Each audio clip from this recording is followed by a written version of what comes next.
Yeah, we had a bunch of typos, but the content is really good. And this unit is really good. So we want to, we're here situating unit 5 in the course with the 0 in GSS. So want to show, okay, this was showing, unfortunately, you have to write student talk. This is what Matt just said.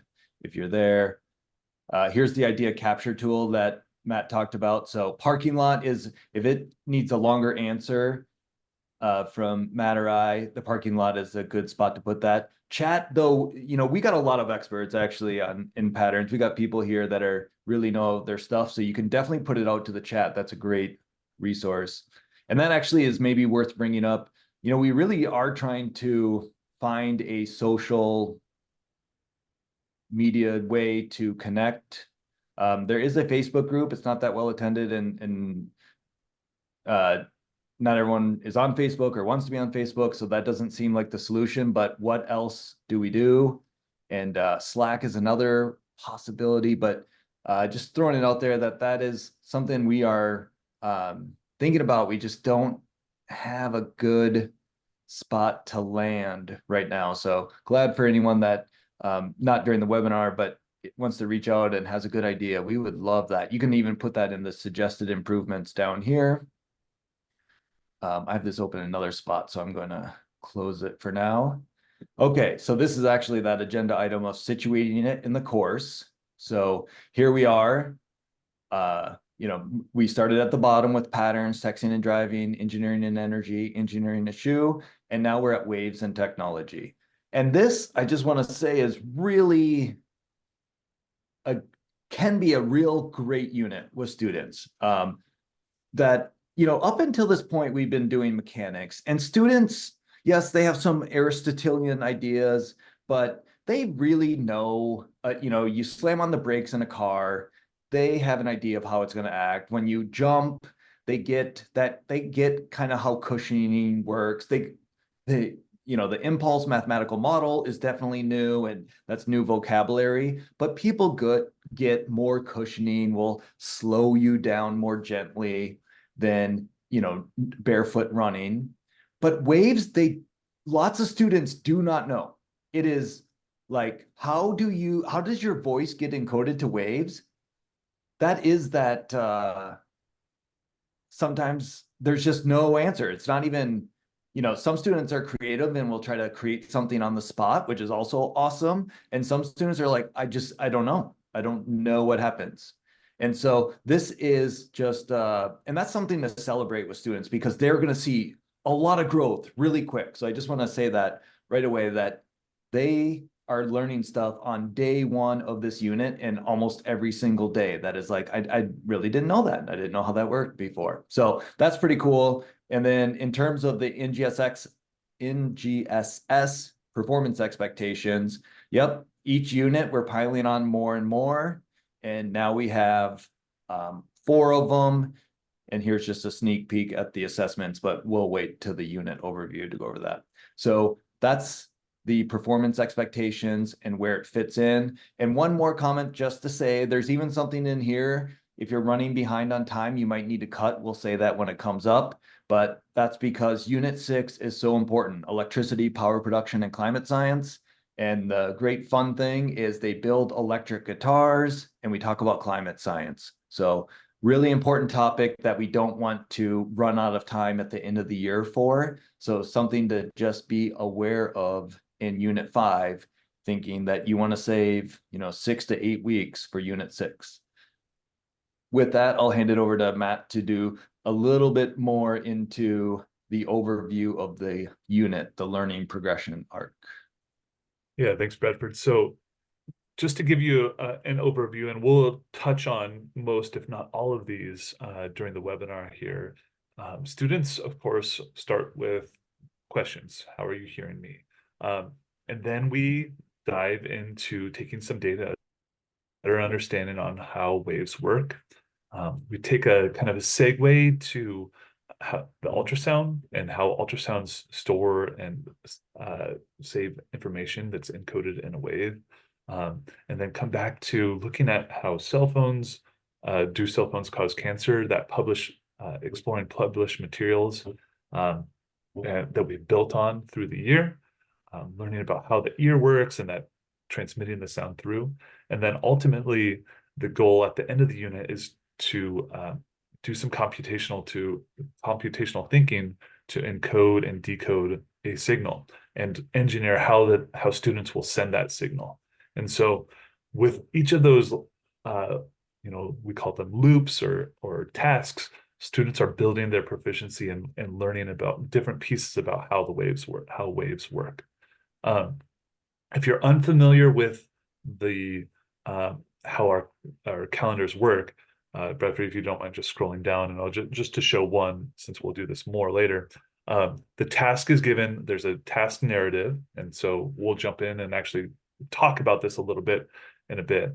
There's a task narrative for that task, and then what the project goal is, and then all of the links to materials, activities, other handouts, things like that might be are down below. So each of those tasks that we mentioned there have a spot and a space for that. So wanted to point that out. Don't have time today to go into all the nitty-gritty details of that, but for those of you who are new to the patterns approach and patterns physics, that resource is there for you.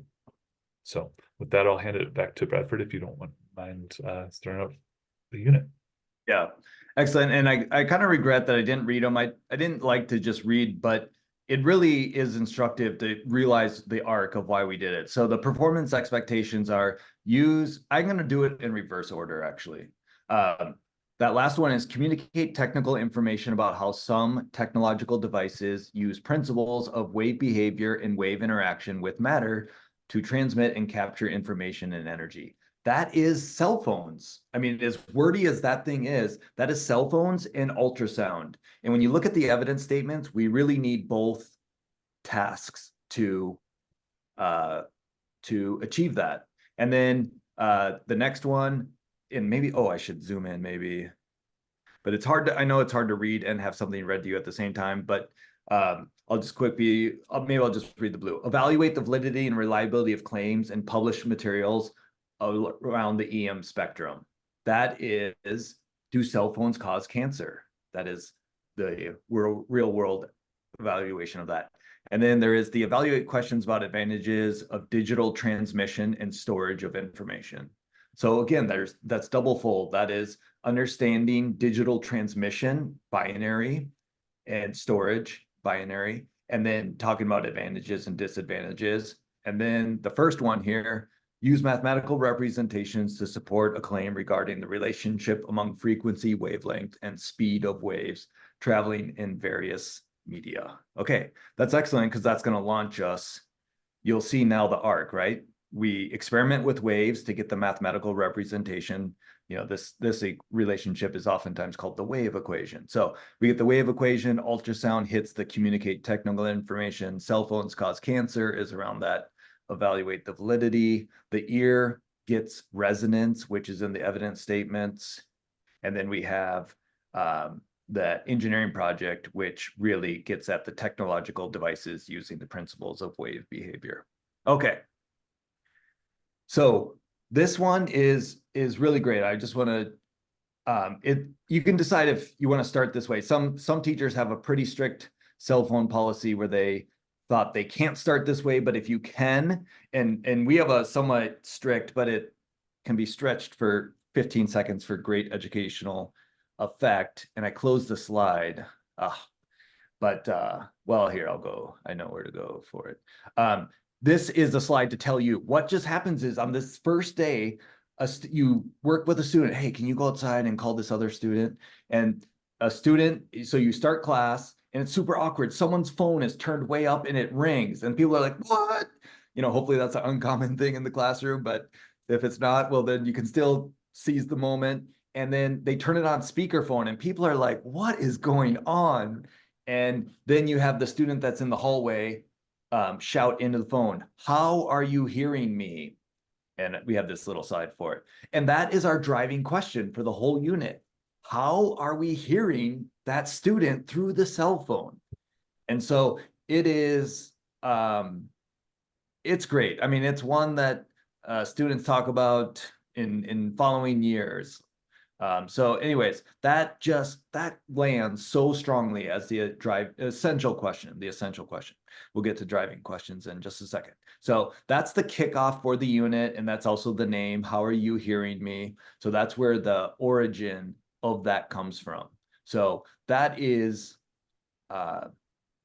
just really nice. So that then quickly leads into our driving question board. And so this, I just want to, we've gotten some feedback that teachers are like, my students don't know what to write here, so it doesn't go well. And we want to just say, again, with mechanics and bungee jumps, students know a lot about how bungee cords work, even if they haven't learned it in science class. They get that they're stretchy. Yes, this driving question board will not produce the same results as the driving question board in texting and driving and the bungee jump in shoes.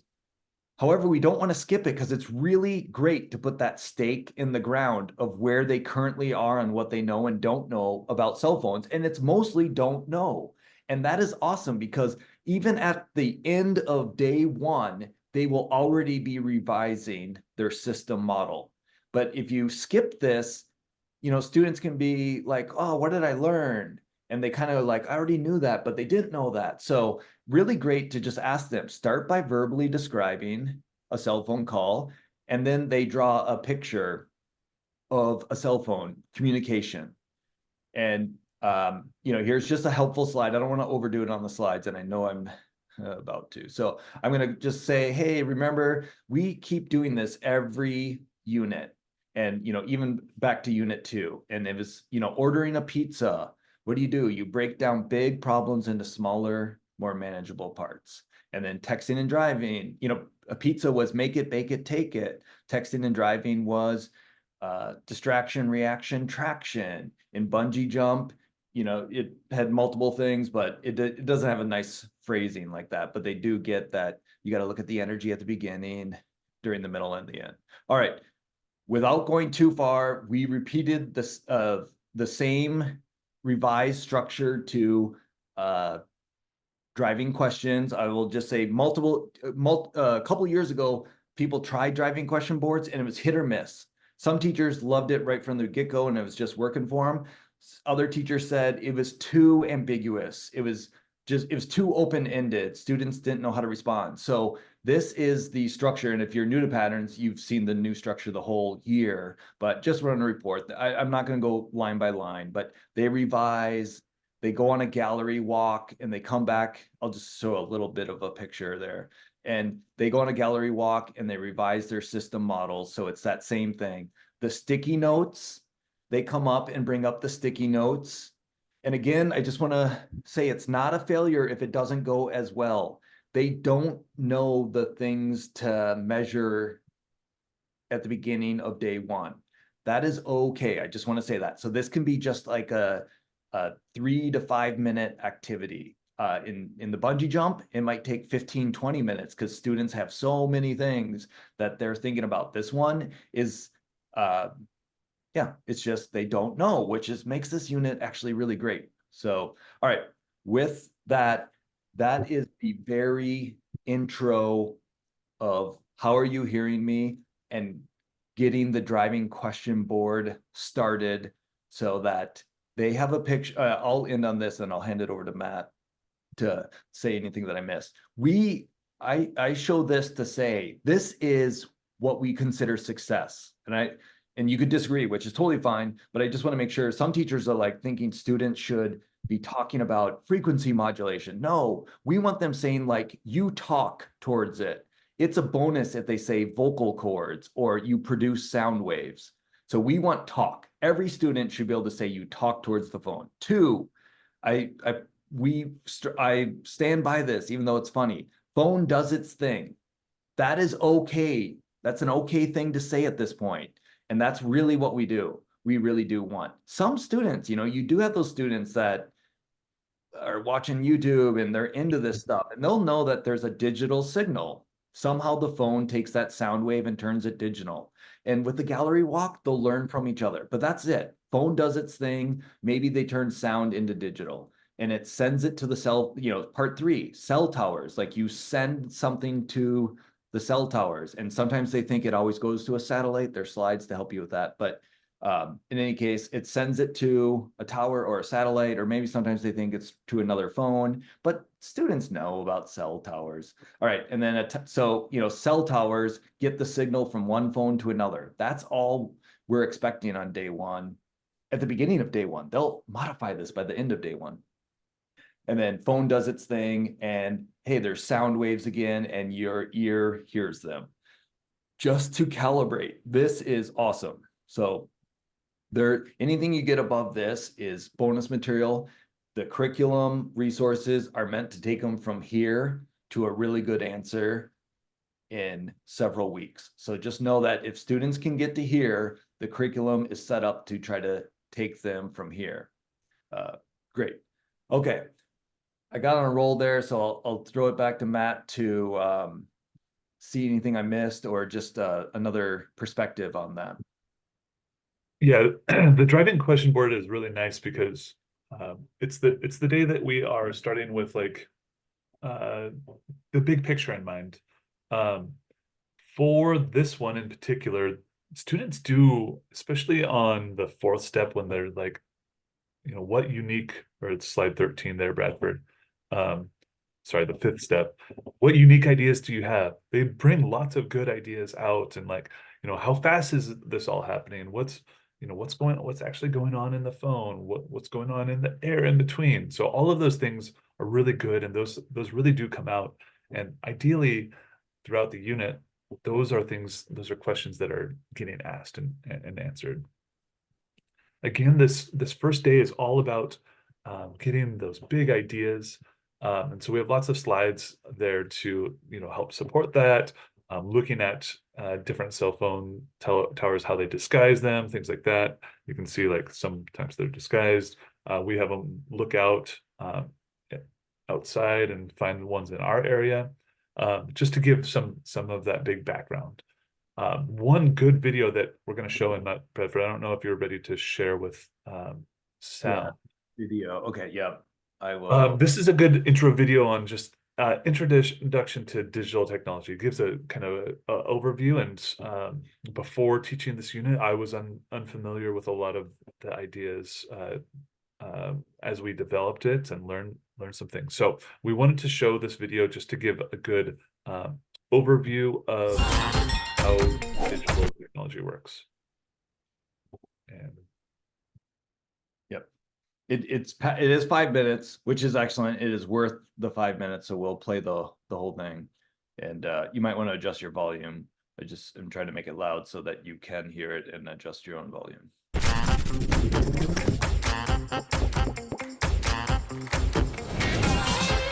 Hi, my name is Lamore Freed, and I'm an engineer here at Adafruit Industries.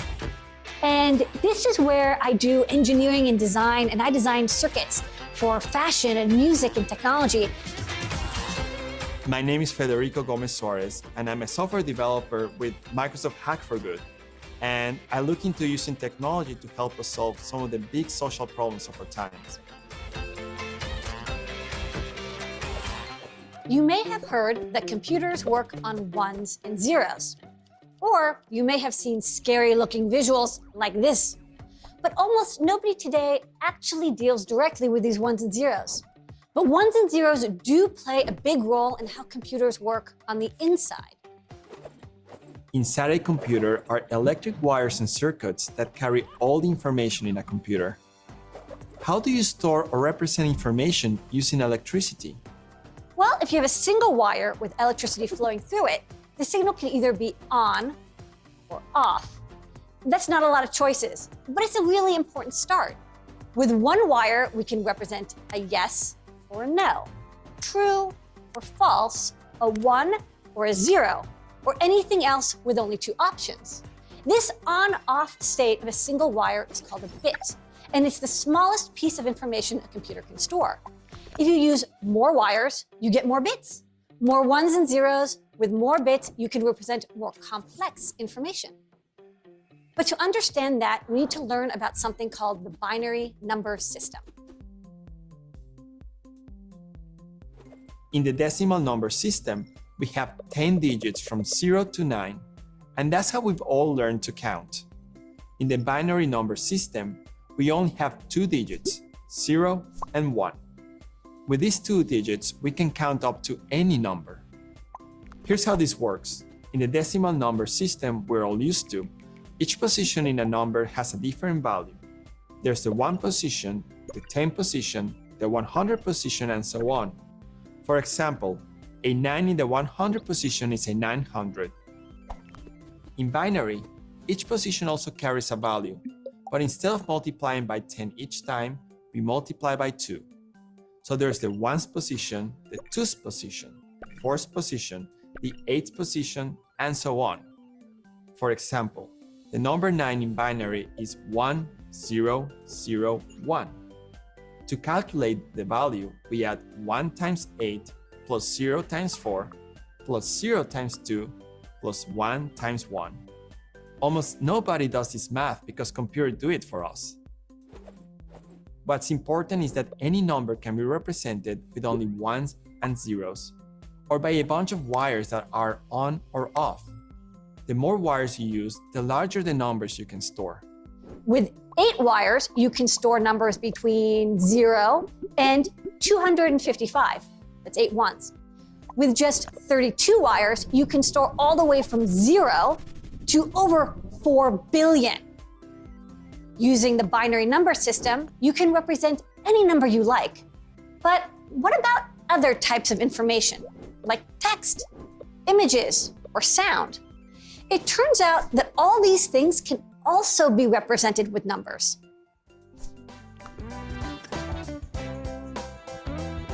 Think of all the letters in the alphabet. You could assign a number to each letter. A could be 1, B could be 2, and so on. You can then represent any word or paragraph as a sequence of numbers. And as we saw, these numbers can be stored as on or off electrical signals. Every word you see on every web page or your phone is represented using a system like this.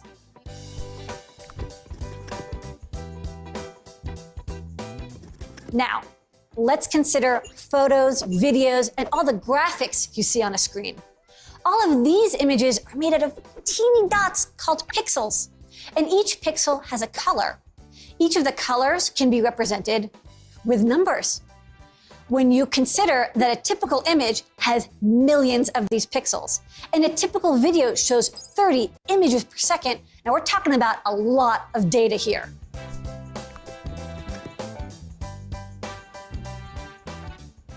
Every sound is basically a series of vibrations in the air. Vibrations can be represented graphically as a waveform. Any point on this waveform can be represented by a number. And this way, any sound can be broken down into a series of numbers. If you want higher quality sound, you would pick 32-bit audio over 8-bit audio. More bits means a higher range of numbers.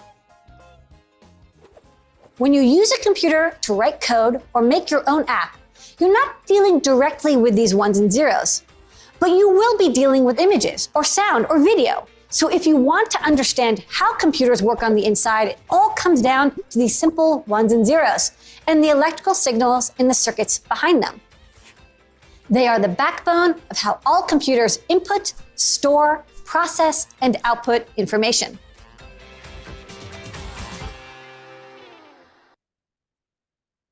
Okay, excellent. So just popping back, that is our chance to build common background. You'll find some students will know about binary and computers, but we want to have a common background experience. So that video is a great start to building that common background. After students are getting that background, and we want them to kind of have an experience of coming up with their own protocol to send a signal. So this is really fun in class. I think over a webinar, it will be kind of a quick tell you, but we actually do this with Slinkies. Other teachers have done this with other things. But we start with this idea of like, let's just see if you can send a number. We'll have the slinky represent the wire and see if you can do that. So lots of times students will come up with like, we'll give them a number, maybe 4, and they'll come up and they'll send 4 pulses. It's a little bit more difficult when you try to send a letter. They go back together, they talk, come up with a protocol to send a letter from one person on one side of the room to a person on the other side of the room. And so oftentimes, like if they were trying to send the letter C, they would just send 3 pulses. Where that gets even more difficult is sending a word and seeing out and spaces in between. And so getting students to just get students hands-on, using a slinky, sending that signal across the room, really gets them to start to think about there's got to be processes to get the information from one place to another. Sending it along a wave is not the same as talking or showing. And so it just starts to get students thinking about those processes and how they'll ultimately do that. Right now, they're not using binary to do this. They're using their own systems. Later on, we hope to get them to do their engineering, and once they make their app that will encode and decode, then they'll start using binary. But at this beginning spot, we want them just playing with their ideas and using those to do that. So super fun to do with class, getting hands-on slinkies as they're doing that. After maybe I'll hand this over to Bradford. We're still in that exploratory phase, and so we want to swirl. We want to speak, write, interact, read, listen, and we haven't read yet. So I'll hand this to Bradford to talk about. Excellent, awesome. And just want to point out that, yeah, this sounds fancy when we say it this way, but they've really done it. This already, they've encoded information into waves. Even doing the 3 pulses for the letter C is they have encoded information into pulses. Okay, so that is a success to build on with students. So, just hearing encoding information into waves sounds, oh, I could never do that. And here they are doing it on day 1. All right, so then here is the packet and the reading, just as Matt mentioned. But I did just want to show that. And then again, there's that opportunity to fill it out. And there is a ton of new vocabulary, right? Just waves are new. We don't want, we try not to preload it. We want to have activity before content. Okay, the calendar of learning sequence, a great thing. I'll just say, like, it seems about like 80% of teachers skip this, and maybe that's the right call. It's always so hard to do. But on units like this one, it can be really good to celebrate what they did and what they learned. And so that's just a good one. I'll make that plug. Here's that starting drawing that we showed for the driving question board. Okay, and then here it is. How are you hearing me? Now, I have heard, and there's nothing wrong. You can do this multiple ways. We are going to reread this at the end of the unit.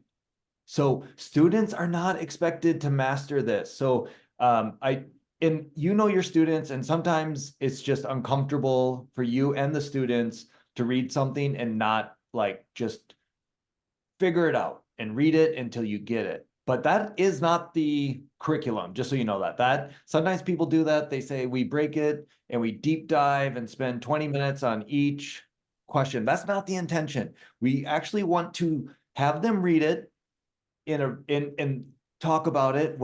There's an activity structure in the slides for it, but we actually want to wait a couple weeks and come back and read it, because we want the message that sometimes you have to go and learn things to understand a reading.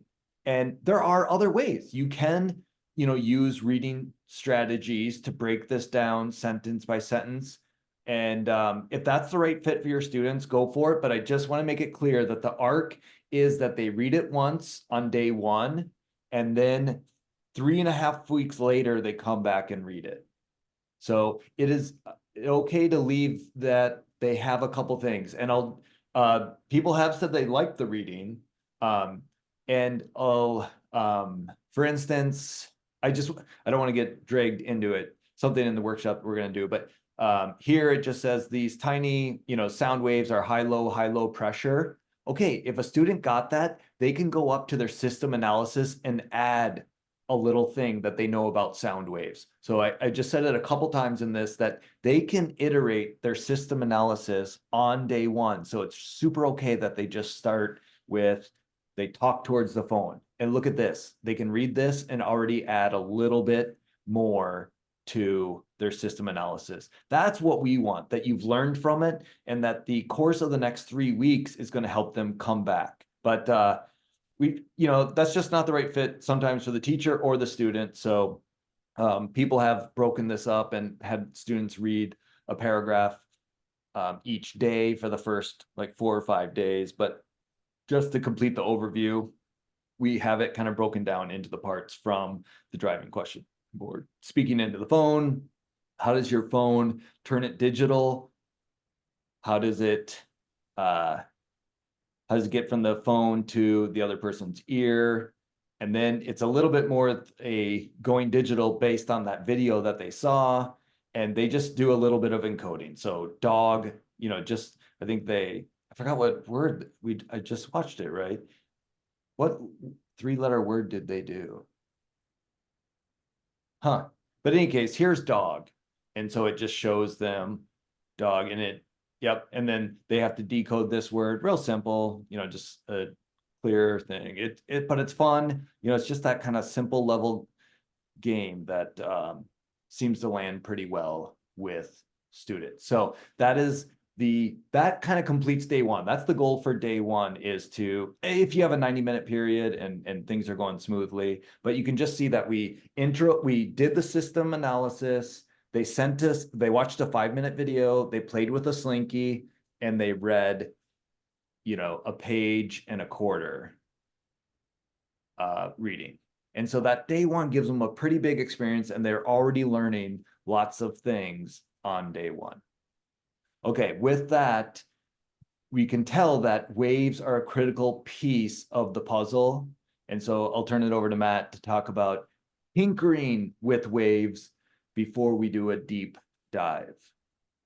Yeah, thanks, Bedford. So we're not going to show it in the packet, but just to say there is a alternative version of this in the packet where students can do the tinkering with the wave in the packet. We've also built a Desmos. This is one that we think the Desmos is really helpful in the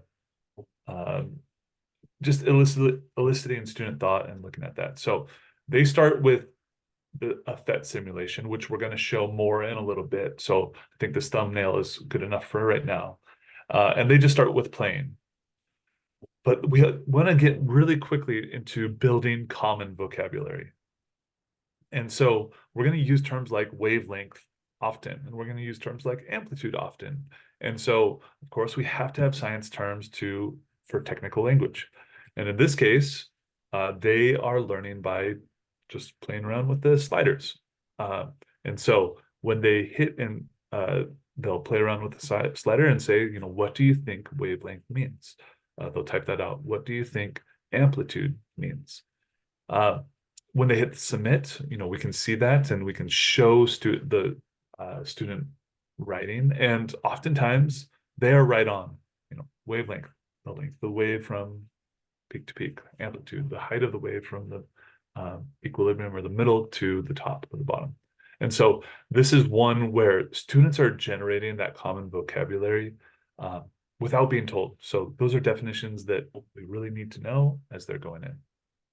We're not going to show every slide on this activity, but Bradford, if you don't mind going to the next slide. There's just a couple of interactives that we've built.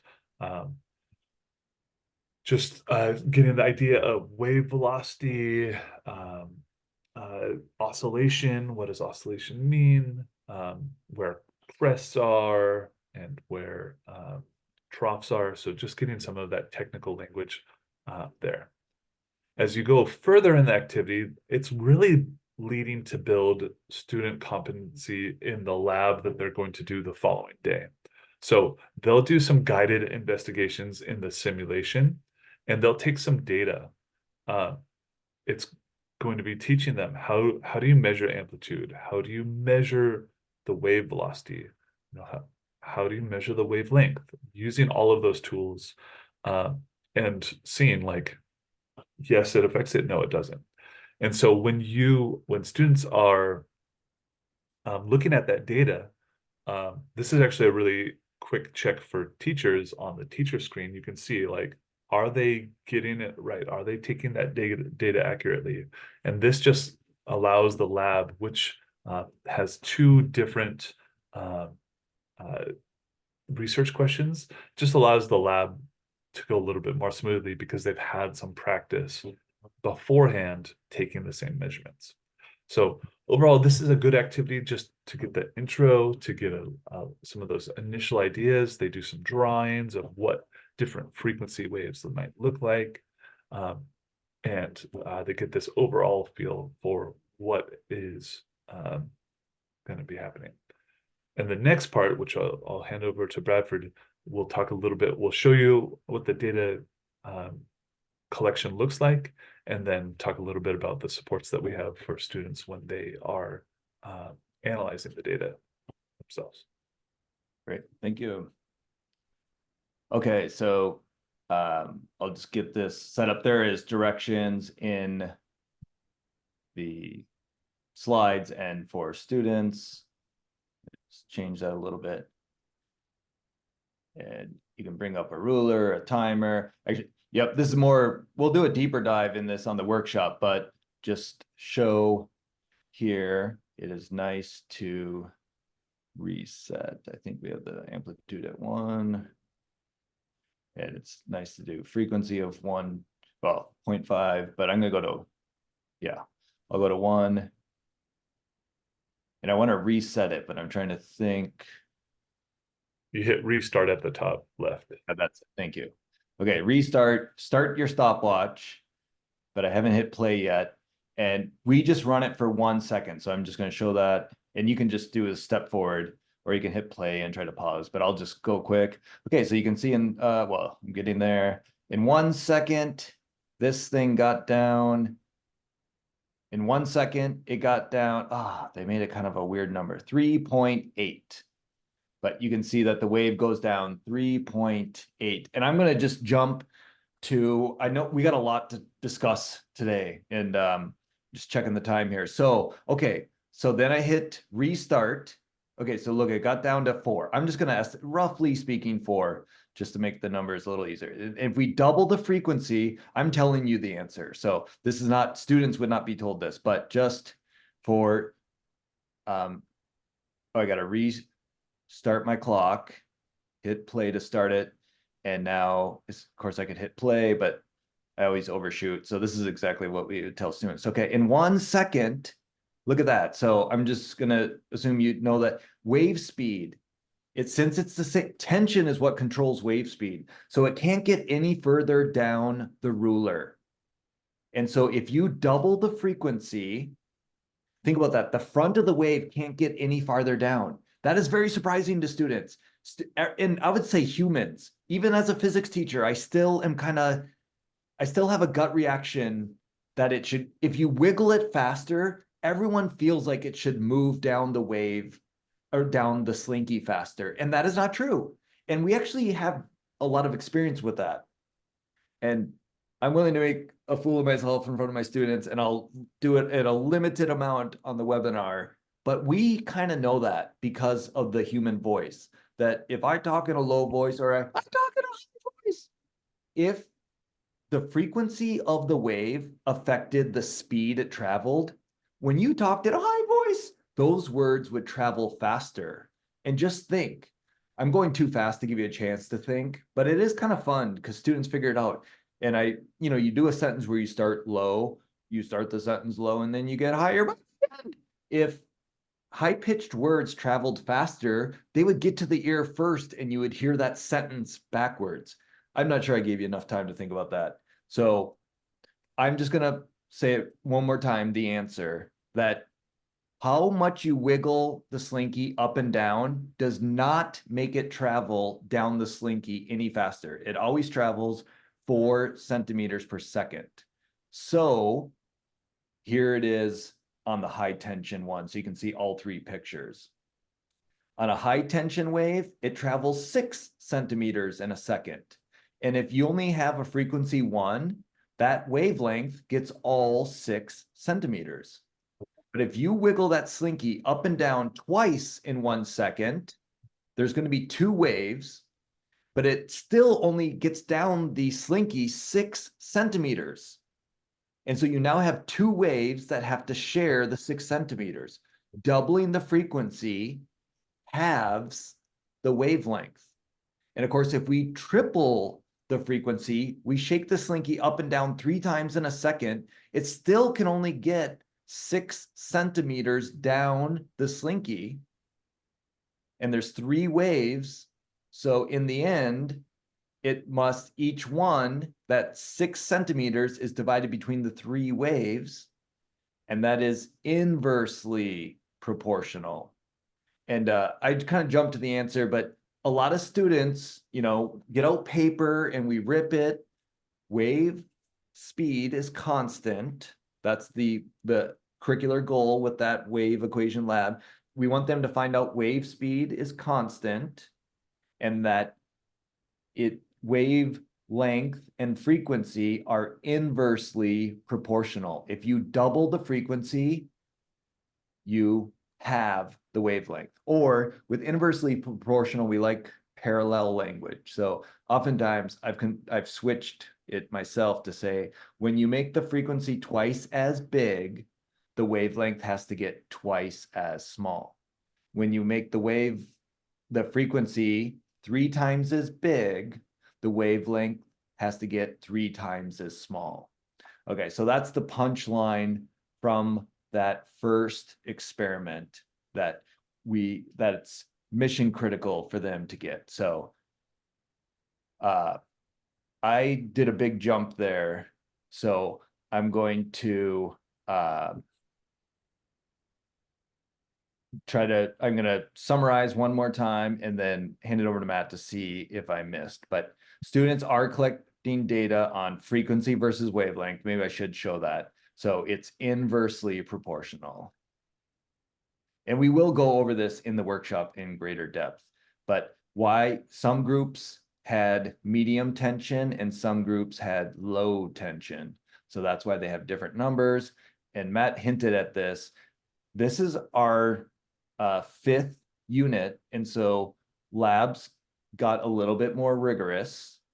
And so they have 2 graphs in this lab. They have the wavelength versus frequency, and then wave speed or wave velocity versus frequency.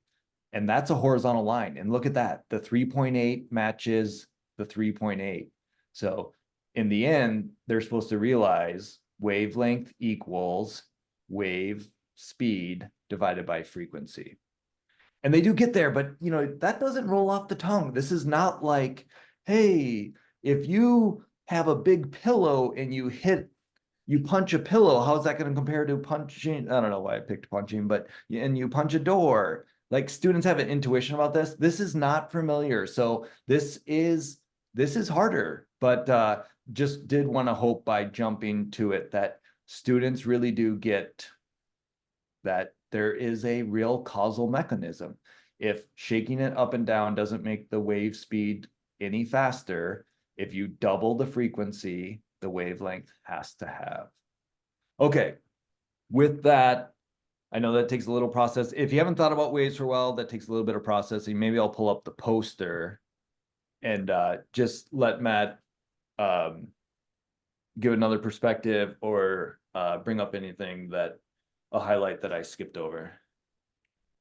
Yeah, so this is just a good opportunity to really have students working with 2 different models. Bradford, I was typing in the chat. Did you show the card sort yet? I actually didn't. I showed the end result, but they're out of order, so I didn't think it was that helpful. But yeah, so just to take a peek, they get these different math models.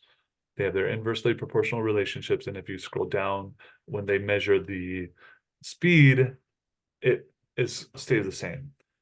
this is nice and challenging. It's challenging because they're dealing with two different mathematical models that they're trying to combine together.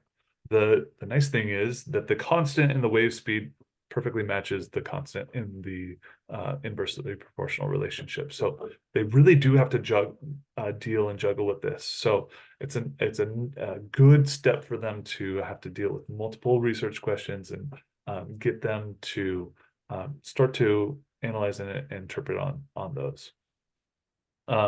It's also just a good check for, we haven't used a simulation yet, and it's a good one because they can get really good data here. We have tried this, and we do get slinkies out and shake slinkies faster and slower. But if you try this with slinkies in my classroom with 36 kids, if that's like 9 slinkies out there, you'll have like 8 of them are broken by the end of the period, and several of them are tangled together. It just doesn't work great on a classroom management level. So that is one that we really do, and we want to get out the physical slinkies later, but we don't have those at the beginning. I think at this point in the agenda, we were going to give some time for a breakout room.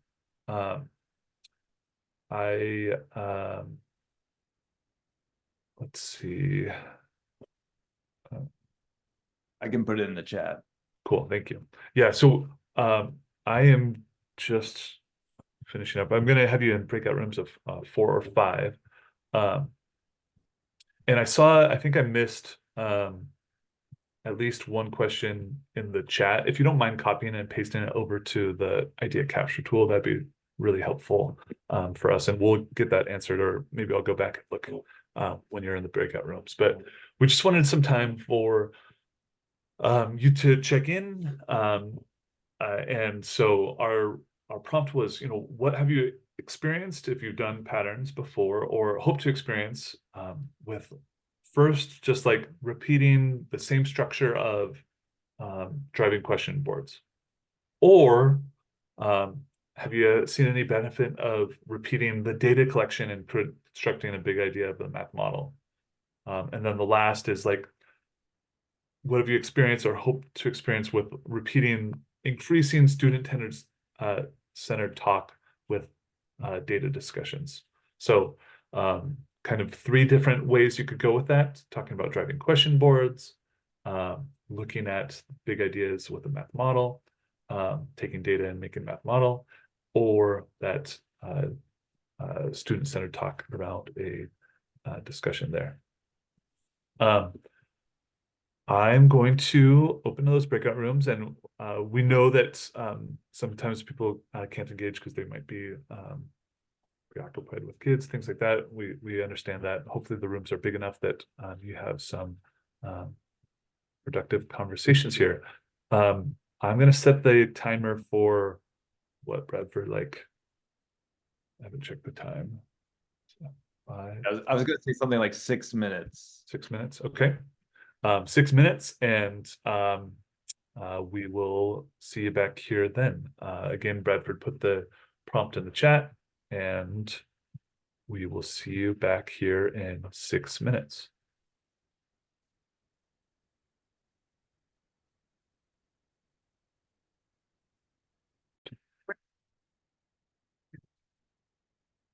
Oh, Bradford, you are muted. Yeah, excellent. Thank you for that. Okay, so it's nice we like to have that progression arrow. So we talked about the kickoff, which actually isn't even on here, but then the experimenting with waves. And now we are, and so you can see that takes several days. So the how are you hearing me is 1 day. And again, if it's your first time going through it, definitely those are like suggested when everything goes well. So it might take more than 1 day. And then this is 3 days, right? That was that tinkering, that was collecting data, getting the graph, and the data discussion. So that's 270 minutes, right? There's some real time there to do that. And now we're at do most of the good stuff of an ultrasound medical imager.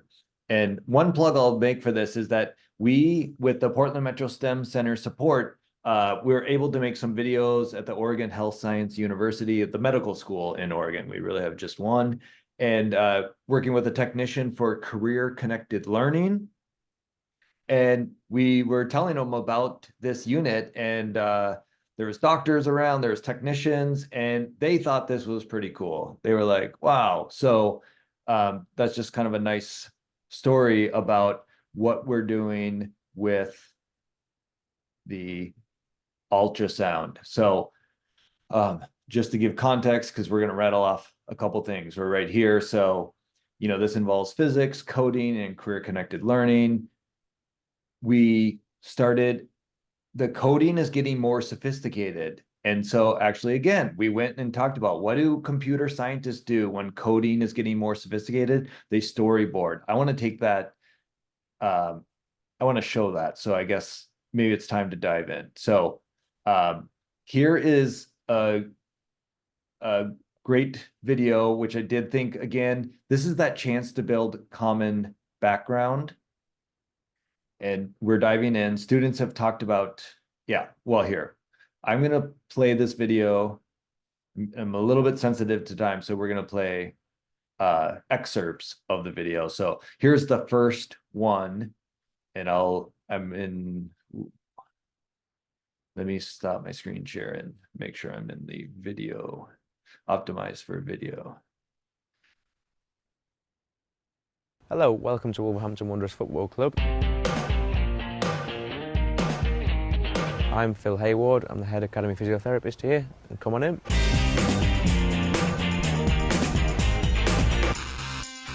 This is the first team dressing room where the players prepare for training. Come through the dressing room.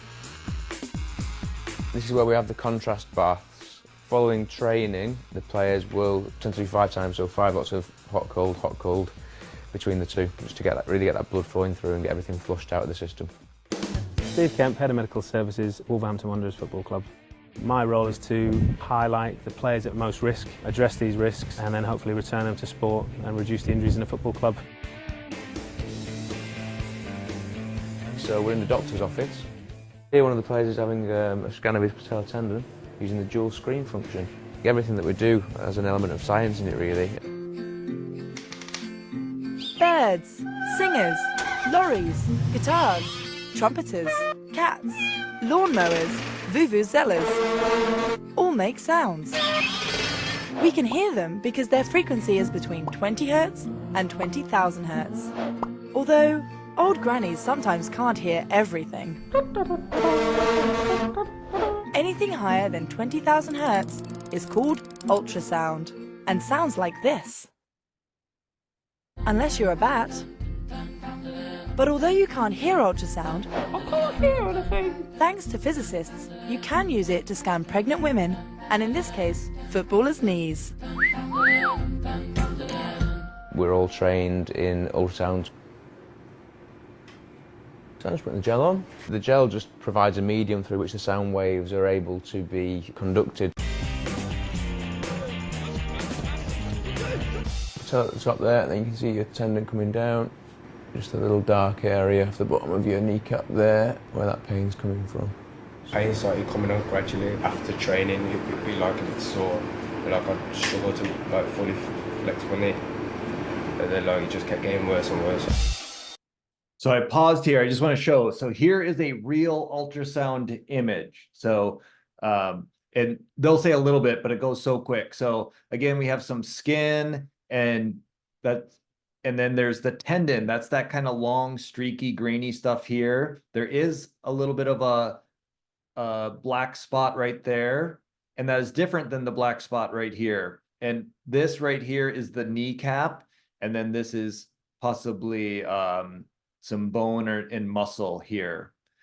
I just want to show this, let that kind of sink in, because students are going to create their own sonogram. They're going to code so that they understand really what's going on, but I'll keep playing. We're very fortunate to have this type of equipment here, and not many football clubs actually have it. In a normal situation, you tend to have pain and you're sort of making assumptions as to what's going on in the tissues, whereas we've got the facility to look on site. The method of ultrasound is just the sound waves, so it's actually sending the sound waves through, and look, as they reflect back, they give a different picture. and then we know what we're actually scanning through the different images we see. Ultrasound waves are sent into the body. The useful thing about sound is that it reflects. Hello, hello, hello, hello.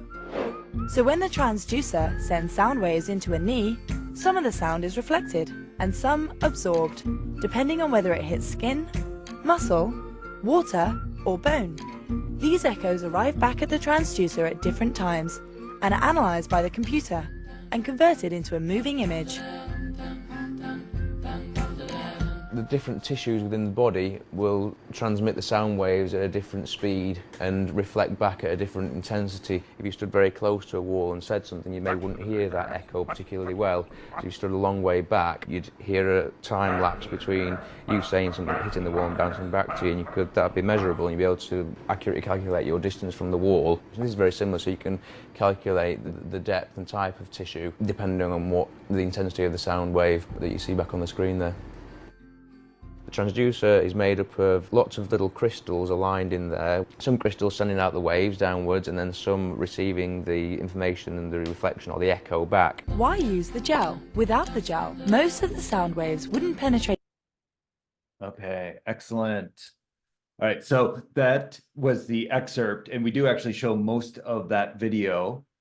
And there's one small thing that they say in there that gets at kind of a, I don't know, misconception isn't quite the right word. They said, like, depending on what it hits, like bone or tissue, and something that we want to get across to students is it is not bone itself that reflects the sound wave. It is a change in medium.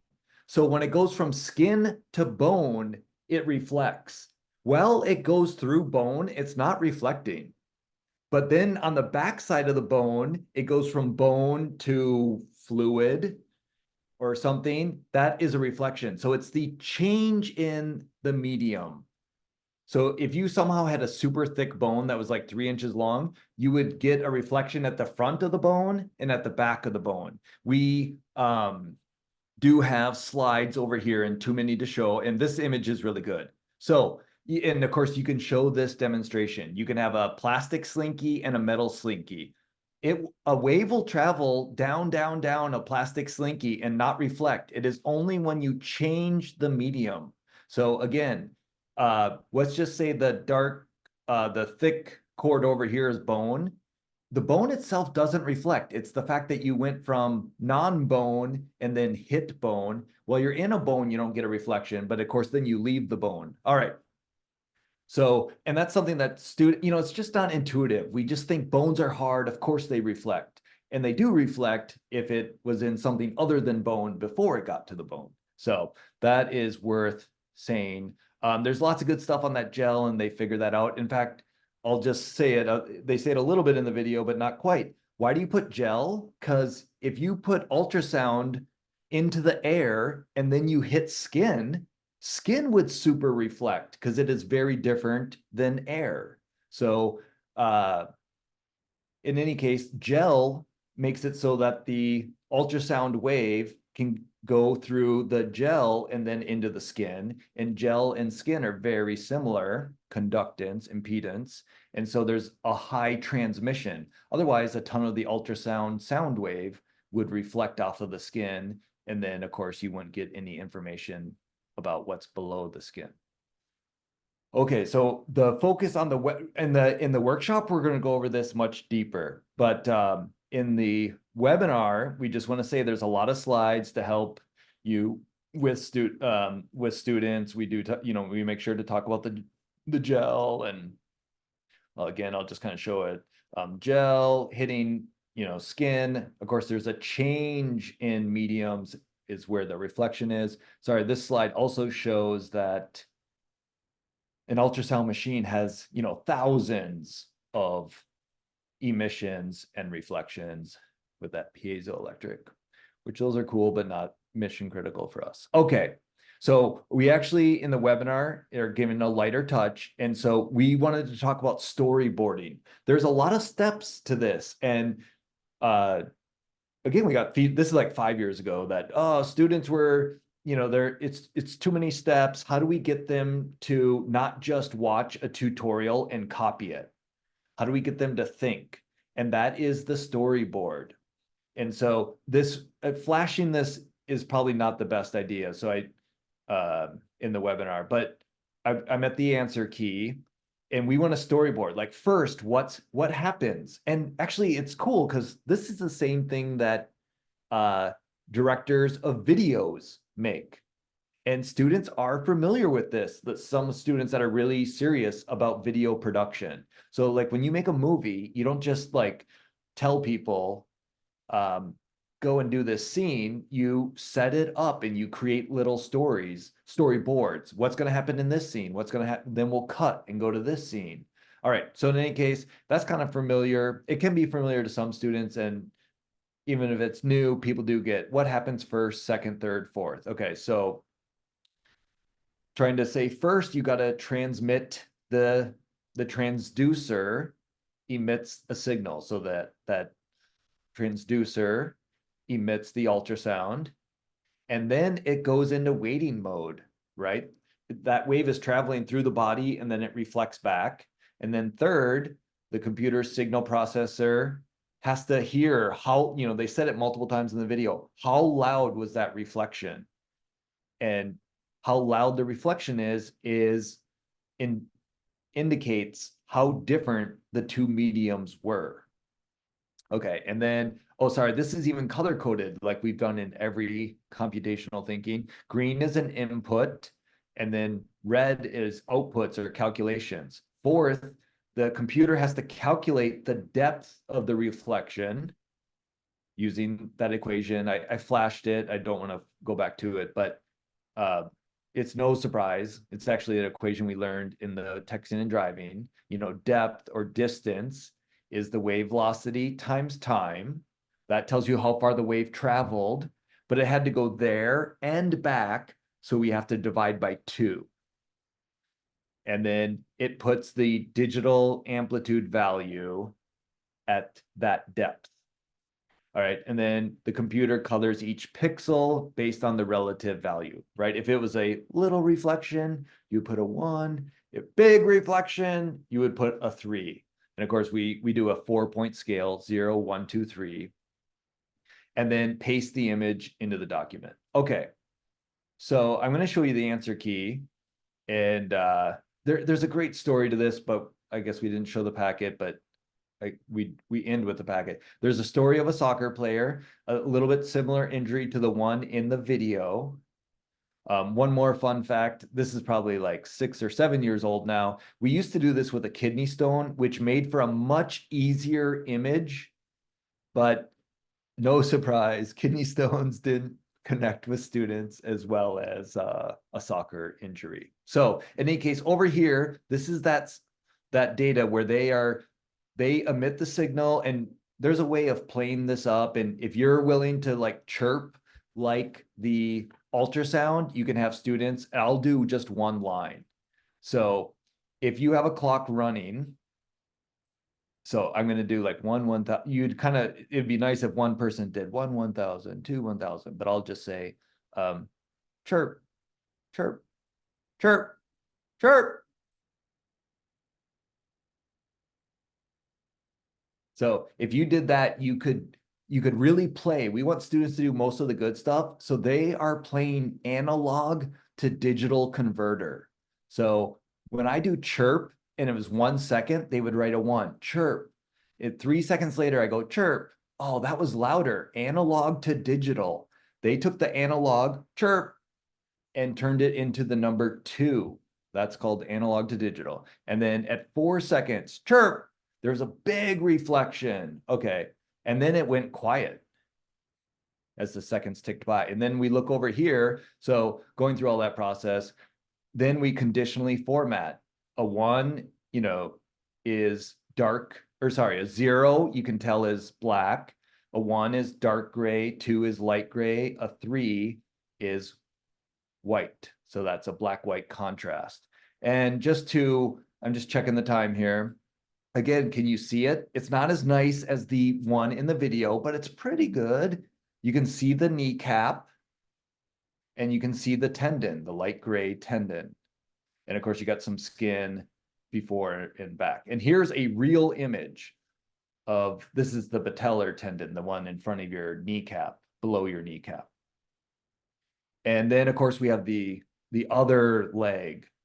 And here the data looks a lot different, right? Where there should be light gray, there is black. And I want to point out there's black for two different reasons, totally different reasons. There's black behind the kneecap because that is literally a shadow.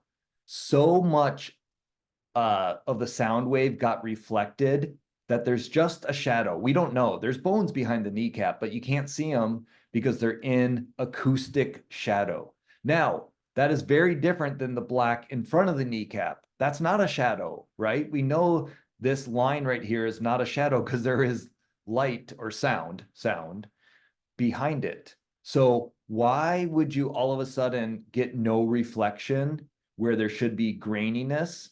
Uh-oh, there's no tendon there. It is now just swelling.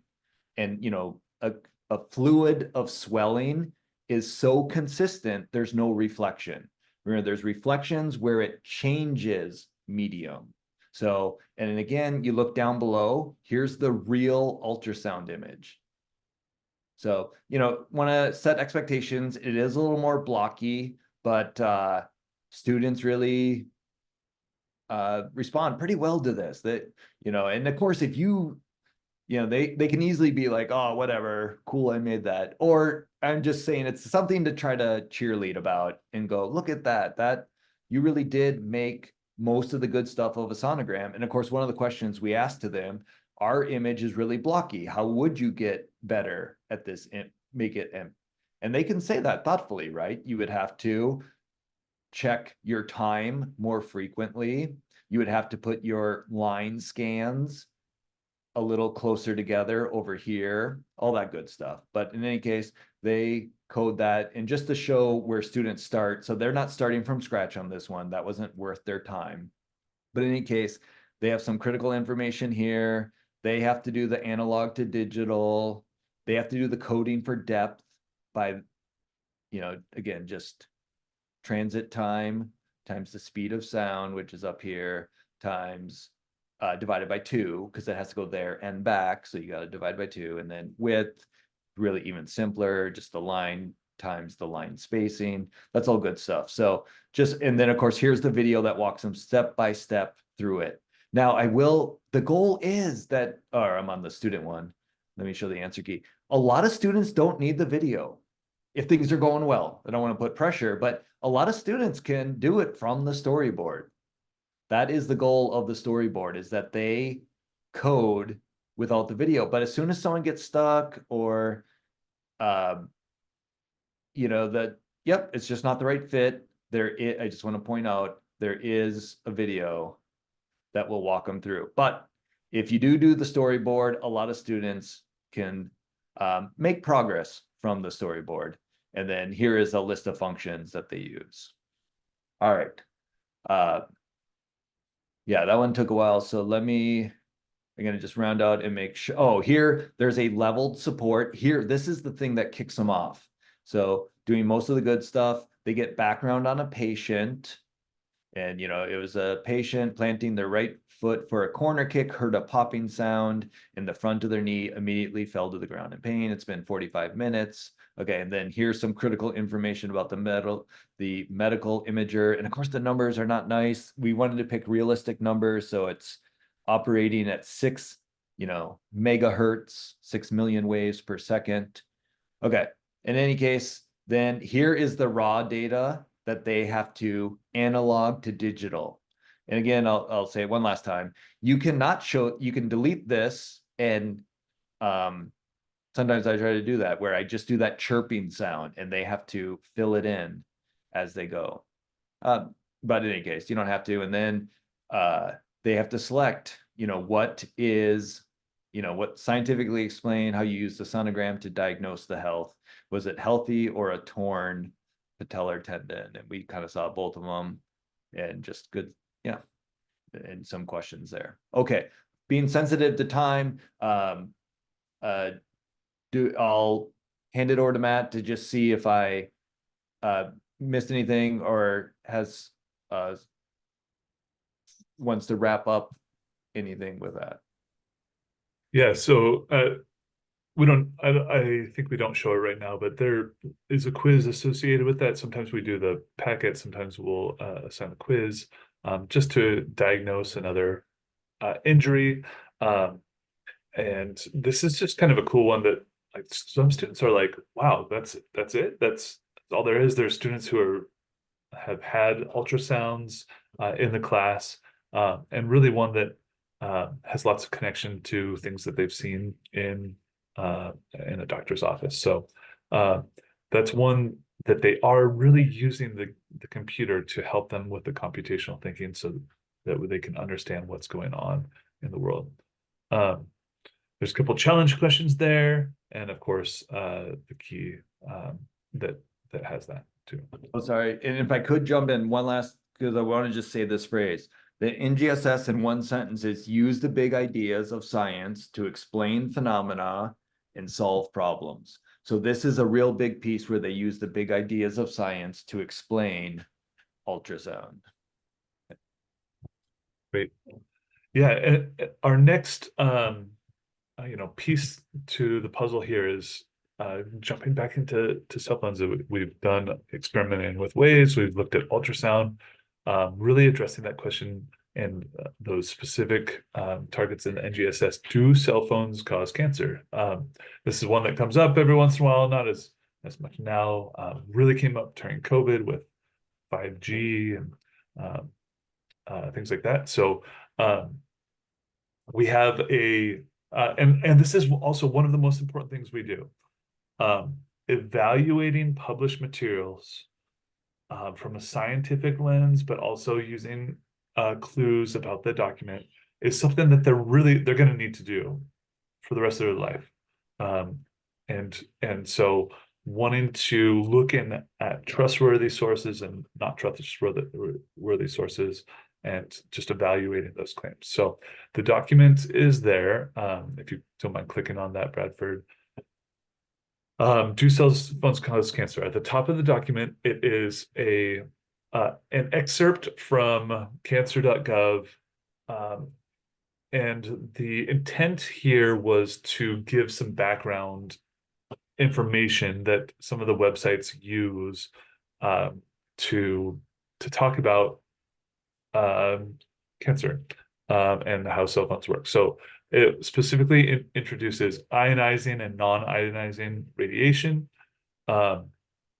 and uses the EM spectrum there to do that. So they start just by highlighting on there what 4 big claims in the article about ionizing radiation and non-ionizing radiation, just to give them some background when they get to these other 2 articles that will be part of this.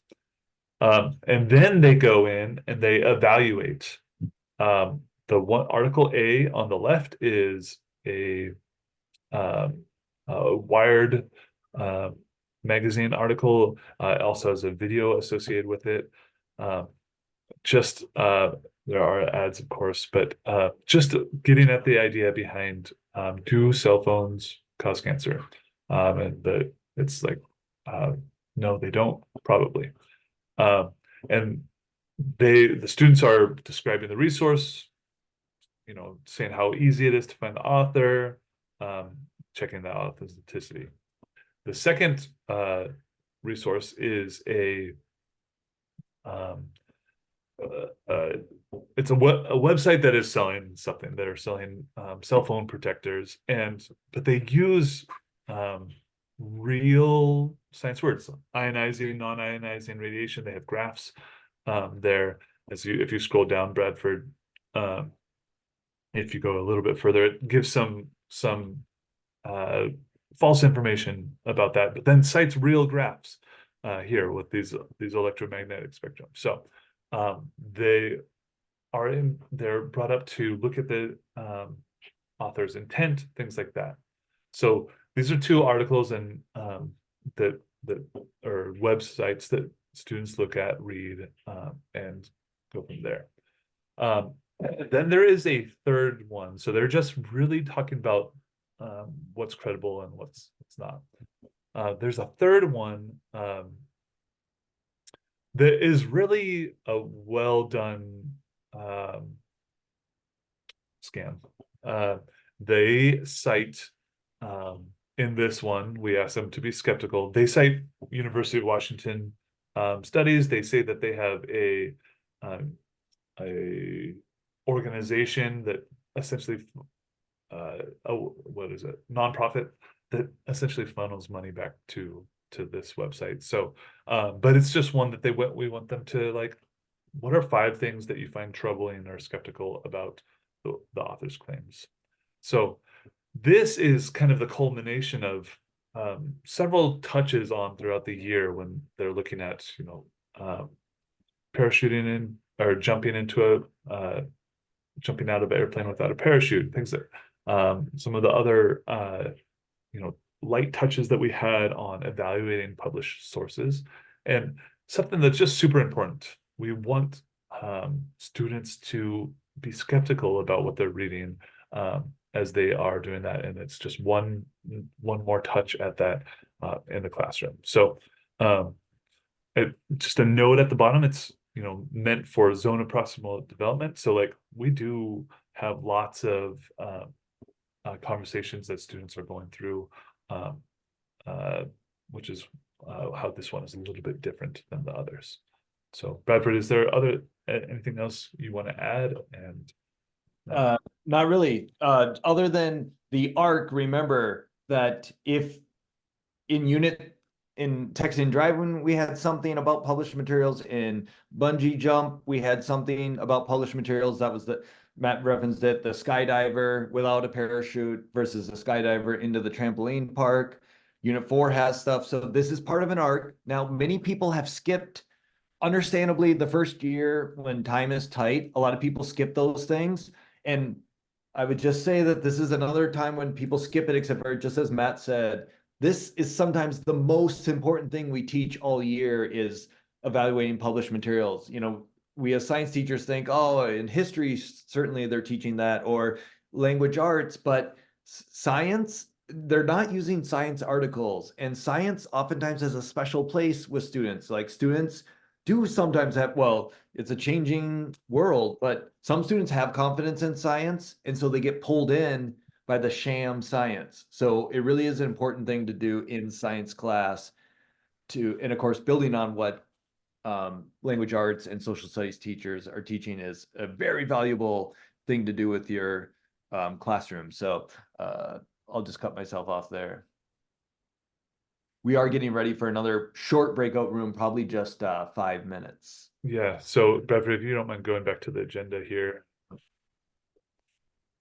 Yep, so we are kind of close. We wanted to have a couple things to touch on, but we did want one more breakout room. If you don't mind copying and pasting that into the chat. Thanks, Bradford.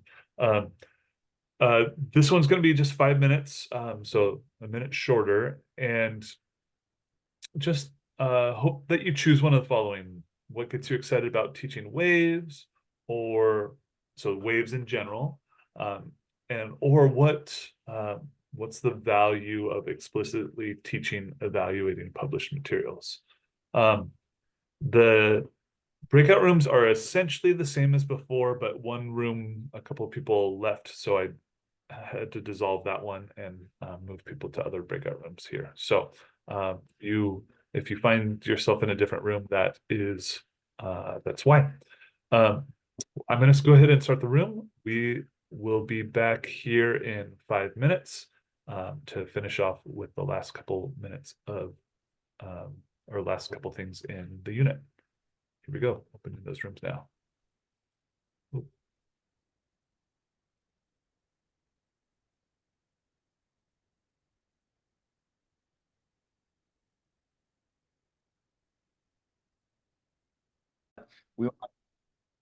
Sorry. We don't have time for that. So I'm going to show one that is the foundation of the whole day, and is very confusing if you don't understand this kind of the fun joking language here. But each station is actually a worthy of some time. I'll try to spotlight myself here. Okay, so this is the electromotive brain transducer 3000. It is a pen with 3 different paper clips, and they just shouldn't be even multiples of each other. So I'll say the joke. At first, we introduced this as for fun. Oh, this is rumored to pick up brain waves. That's why it's called the electromotive brain transducer 3000. Now I'm going to switch to science mode, but it's kind of fun. And you just ask students to focus on a paper clip. And of course, these are each harmonic oscillators. These are just 3 pendulums. And we know the natural frequency. If I wiggle them, the short one goes back and forth fast. And kind of like Goldilocks, this is medium, and this one, the red one, is slow. So I'm just going to tell the answer. But with students, you kind of do the trick. You say, hey, focus on the middle green one. And then, oh, look at that. The green one's going and the other 2 don't. But okay, so let's just talk the answer. These have their own natural frequency. They like to naturally oscillate at their own frequency. If you shake the pen at the frequency it likes to go, I'm doing the red one right now, it resonates. When it's going forward, you push it forward. When it's coming back, you push it back. And now I'm going to switch to the green one because that one is nice because it goes in the middle. Okay, so there it is. Green one's big and the other ones are just standing still. So what happened? Okay, if I push the green forward when it's going forward and pull it back when it's going back, think of a kid on a swing. Push them forward when they're going forward, they'll go higher. Let's talk about the blue one. Why doesn't it get higher? Because this one turns around, and think of a kid coming back on a swing. If you push them forward, you will actually slow them down. And then let's think about the red one. If a kid is on a long swing and you start pulling them back when green turns around, red still wants to keep going forward. And if you pull them back, again, you will slow them down. So all of them get pushed and pulled from you shaking. And I'll just say that's the hinge. Students will go, oh, you're shaking the pen, which is true. But the question that I say back is, okay, if I'm shaking the pen, why don't they all shake? And that's the thing that is new to them, that it's not just about shaking the pen, it's about matching the driving frequency, to use the technical term, to the natural frequency. And this is super important in musical instruments and Wi-Fi, cell phones, all of that stuff. So that is a great idea. And the stations takes them through and builds up that vocabulary from experiences, activity before content. So trying to get words when we need them to describe the situation. So that is the overview of the electromotive brain transducer 3000. And that's just a fun name. And that won demonstration of the year at AAPT like 20 years ago. And so that's just kind of a neat activity. So, and then there is several others, and these are video based. There's a lot of tuning forks. A lot of these are very physical things that students can walk around the room to do. So just a really good one. And it even goes into cochlear implants and some other good stuff. Okay, with that, that is sort of the overview of the ear and resonance, and to quick go up to our learning progression. That's this one, and that's 1 or 2 days. And one last thing, stations, we introduced and now have each unit. And these are really great days. They are largely self-sufficient, so the teacher can walk around and be that guide on the side. And there's really good questions that come up from all of these. And one tip is to oftentimes circle each time a new group goes to the electromotive brain transducer, head over there and show it, because there's good videos and support for it, but interacting with you as the teacher is a really good thing at that station. All right, with that, I'll hand it over to Matt to just say any other highlights that I might have missed about the stations, and then take us into the computational thinking and final project. Yeah, thanks, Bedford. So one last kind of piece to that is all of the stations do, or nearly all of them build to get into that understanding of how does the ear work. So that's like the final aspect of this whole, from their mouth through the cell tower to the other cell phone into the ear. So that's the stronger, clear part. There's some writing involved with that. To take this to the next step, students are introduced their engineering challenge. So we've been building up to this, but students are now going to be introduced to what the challenge is. And so what they need to do is they need to first encode a message. It's going to be 3 bytes, 3 letters or numbers, transmit it using frequency modulation at FM or amplitude modulation AM. And they're going to do that across a long hall and then around a corner. And so the big idea is that the reason all of those are chosen is really to model different parts of how a cell phone is actually working. Students will design a protocol to be able to do that. They're going to explain the basic or the advanced physics of how a phone works. They'll make their own protocol and come up with how are they going to do that.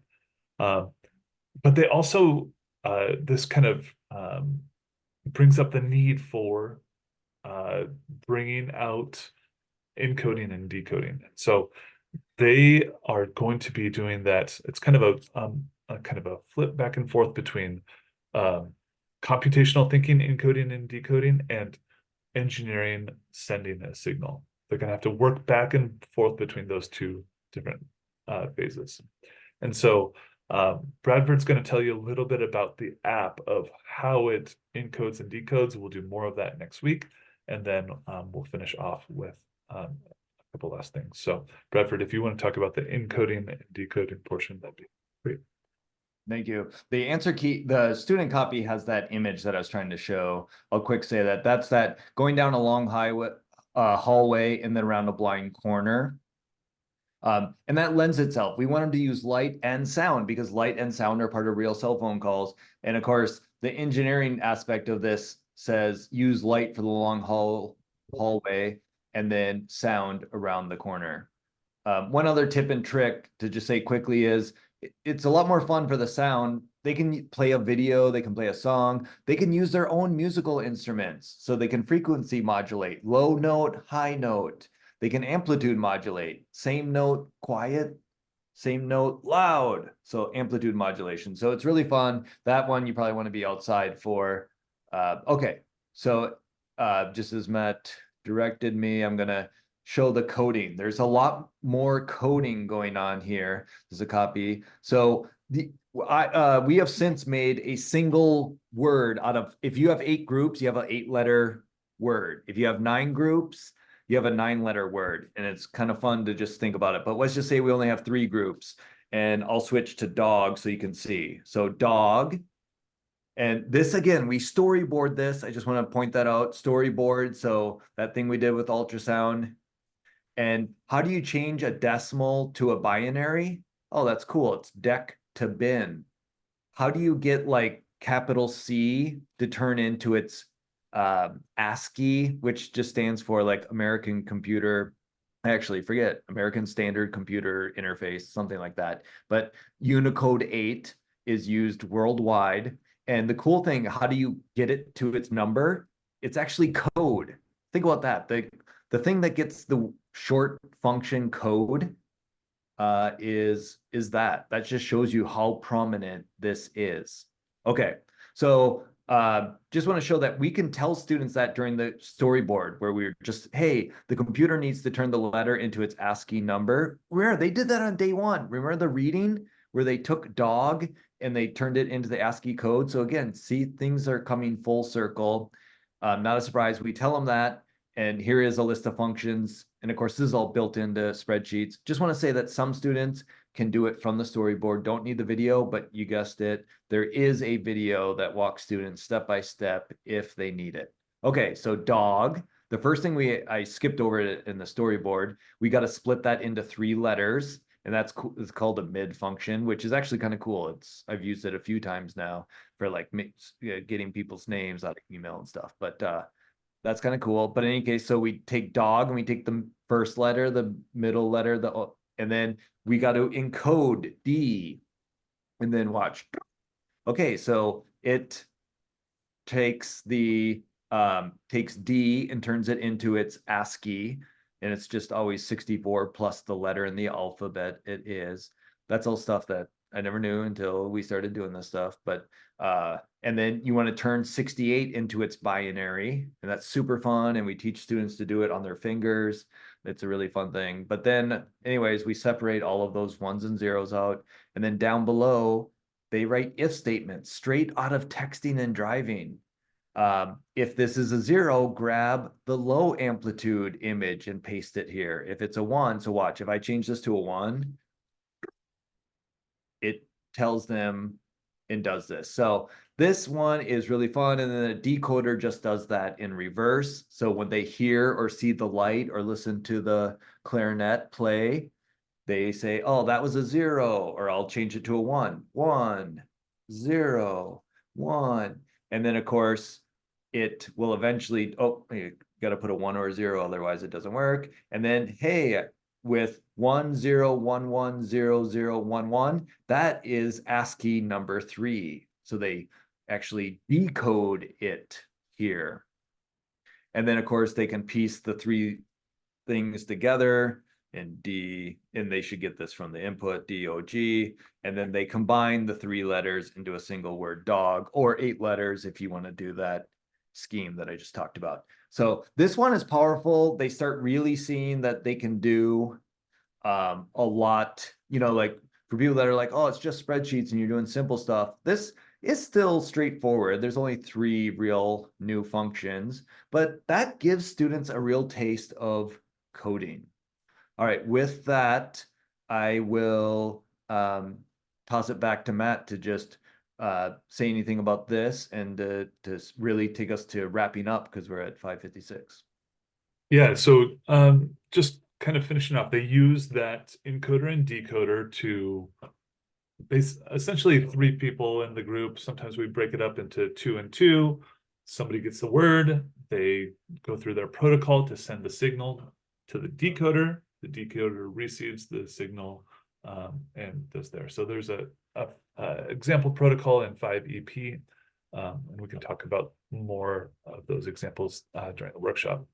But with the time we have, I just wanted to show one of the last, we have them turn in the engineering portfolio, but also another quiz just explaining the advanced physics of a cell phone conversation. How does a cell phone conversation work? We've got lots of good key vocabulary that's built in there as well. And then just to hop in, can I say this one thing? Yeah. So you kind of hear this mantra over and over. In GSS, in one sentence, use the big ideas of science to explain phenomena and solve problems. And they're using waves and the behavior of waves, the principles of wave behavior and wave interactions to transmit and capture information. So you see that happening here in the project. Yeah, right back to you, Matt. I was just going to say, we responded to many of the things in the idea capture tool, but you want to talk about that one, and then I'll post the exit ticket. Yep, just super quick. Someone asked, we rattled them off, and we'll say more in the workshop. But here's that running on water in Unit 3, where we show some videos about people running on water, and then we have the skydiving with the parachute, without a parachute, and one's real, one's fake, and one goes into a trampoline park, and one falls into a net, and then here's the cell phone. So those are the deep dives, and then Unit 2 and 4 have lighter touches. Again, exposure, practice, mastery. 10 years ago, we only did cell phones cause cancer. Students weren't ready for it. They needed exposure and practice, so we backfilled prior units with that. So that was hopefully answering that question about some of those earlier opportunities for students to build their skills with evaluating published materials. Okay, we are at 5:58. We always like to end on time. And that really, I think we got most of the idea capture tool questions supply list, yes. And of course that is under 0, so home, 0 files. And the supply list. So 0 supply list right here. You'd open it up. We got to make this a more pretty document. But anyways, you go down to unit 5 and there is the supplies for unit 5 and including the stations and the electromotive brain transducer 3000. Okay. At this point, something we really like to end on, and we'd like to do it again here, is if you're willing to unmute, and even video if you're comfortable with that, but just unmute and we'll do a 3, 2, 1 countdown and say goodbye.